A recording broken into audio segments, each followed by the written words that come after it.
that is just utilizing one activity, but then if you go across all three applications, then each one's making its own activity. But I wouldn't say necessarily on their own they're making three. I mean, interrelated, sure, but on their own, no. That makes any sense. Well, not a lot. Yeah. But if you, if you look at the text in the window as I navigate from one to the other, the text is different, right? Which implies that there may be a separate log view for each one, for each activity. So there's a separate log view for each activity. The question is whether the log view is, remember from that diagram, the log view is a view, it's a text view, it's something that can contain text, and it lives as part of the subtree for that activity. So it's going to have text in it. What we can look further is what happens as the activity gets killed and relaunched. Is that text being set aside somewhere? So because remember on that diagram, under circumstances of low memory or fully obscured, the activity object can be deinstantiated, and with it goes the log view, and with it goes the log view's content. So if on whatever one of the lower methods are, we don't set it aside somewhere, then when you come back, it would be gone. And that would evidence itself as I was navigating through this as losing the context of the log view each time. And you can see that it's not being lost. So there is a separate view for every activity. Yeah, I'd say there's separate views. There's an ID and banana activity or apple activity. Right, and that ID is coming from where? Where's that ID being found? See, I'm going to take you down another path. Where is it? Yeah, where's that ID coming from? Look at the calling site. Or rather, yeah, exactly. I mean, Look at line, I don't have line numbers here. Like line 5 in apple.java. Oh, which is where the parent class comes. And you see on that line that there's mention of this. Oh, right there. Where and that r.id corresponds to what? It responds to that like weird thing we do at plus ID. So back in what was it? Give me a line number or a file line number. Anybody? Res. Huh? Would it be in res? Like in line 55 in apple.xml in the layout, it refers to it. Exactly, in res. So here, I hate that.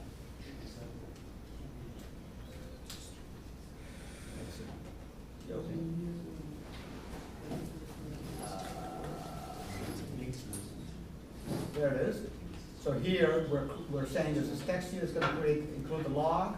It's got all various properties, and we're giving it a name. And the only reason it has to have a name here is to allow the call in the code to grab and store the information there. Okay. Let's see, that's easy. Okay, now, here's the bug that I fixed, and now I have a build problem, so I can't unfix it. But in your code, actually in my code as well, but not in the one running in the emulator, if you ran it, you would find that every time you went back to, let's say you went to Apple and came back, that it would start over. And the reason is that because the way the code is written that you have, every time we do that intent that says go to Apple, it's launching a new Apple intent. So the effect, the way the code is written that you have, not the way the code is written that you see running, is this. That if I launch banana, I have the banana activity on my stack, and my activity stack. If I click go to cherry, I get cherry. If I click go to banana, I get banana. Like that. Another instance of the same activity. And if I go to cherry, I get another one up here. And that is evidence, if you run what you've got in the zip file, that every time you click on one of those buttons, the log starts over. It does not have the sequence of events that got you there, because this cherry activity actually just got created. So what you need to do is to find a way to make it actually realize that when you say go to cherry from the banana activity, it knows that cherry is already available on the stack and actually goes back to it. Remember on the first or second day, I talked about this activity stack and how it acts like a stack if you don't do anything special, but there's lots of ways to control its behavior more specifically. And this is a place where you have to do that. Because if you run it the way it is, you immediately see, whoa, what's going on? Because instead of seeing this sequence build up, every time I go to it, it's building up, it's pausing, it's restarting. You see it actually starting from scratch. Every time it says, I'm creating it, and again, and again. And that's a bug. So the last thing I want to cover, of course I've run out of time as I always do, is this.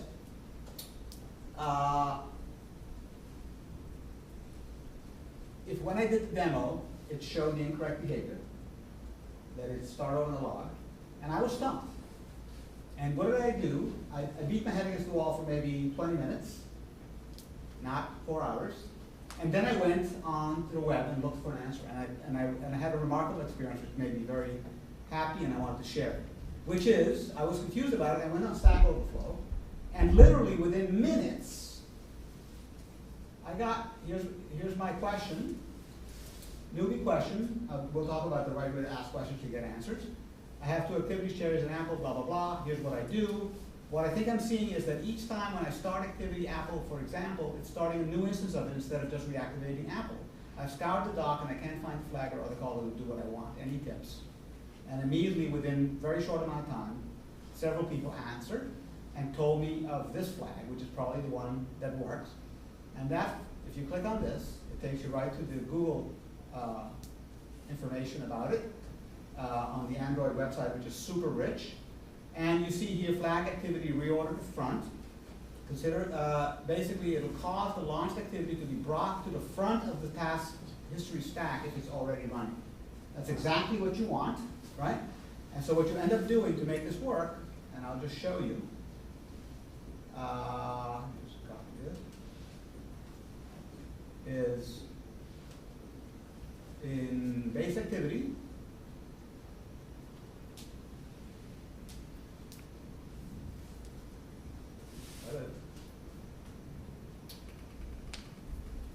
down here, okay? Here it's assigning the, so here's what this particular method does. Somebody clicked on one of the buttons. I set up a variable called intent. I ask the button, because I get in the on click, I get a view of the button that was clicked. I asked it its ID. If it's the first button, then I use the intent stored with the first one. If it's the second button, I use the intent for the second one. So at this point, I have in the variable called intent an instance of the class intent corresponding to that where I want to go to. So what you would do is intent.setFlags this. I think you have to put it intent here. That's all Java code? Yeah. Say what?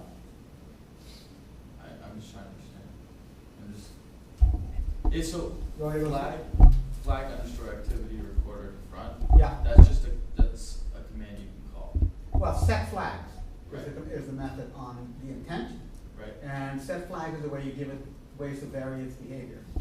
And this variety says that when somebody does a start activity Yep. with the indicated intent, the behavior I want is to reuse the banana activity Right, instead okay. of running it. Yeah. Okay. And you see, I mean, I'm not going to go into it, but there's a gazillion different things that you can do to control this. So while you start with the default stack behavior, you have a lot of control over it. That's the point. Okay. Let me just see what I'm not going to do. See if there's anything else I want to. Can you post? Oh, is the link already posted to that website? Stack Yeah. Overflow? The link, yes, it's in the notes. Yeah. So my rant is, please use the resources. Use the 3 of us, but also use the web, because you can get answers to everything. People are very, very helpful. Learn to ask questions in a way that get answered, which is to be polite, admit your ignorance, include code as specific as possible. Not my app is crashing, what's wrong, because everybody will like totally beat up on you. Be very specific, allow them to reconstruct it. Tell the reader what you've done to try to solve it yourself, to show you that you're not lazy. And then, more often than not, you get an answer. Without code, it's much more difficult. People tend to just, depending on how friendly they are, they may not help you. But it's really worth it. You'll be amazed. The amount of time you save, the amount of sleep you get is really worth it. So I will keep on emphasizing it as we go. Okay. Like often if it looks like homework, Pardon? if it looks like homework they're supposed to solve for you, they get like, Yeah, exactly, yes, exactly, yes. Research it yourself, damn it. Okay, I didn't expect to, and I didn't get time to come to this, but this is a very interesting new feature called fragments. And a fragment is like a sub-activity, and they were invented, I think, to accommodate the tablet devices, which have a much bigger screen.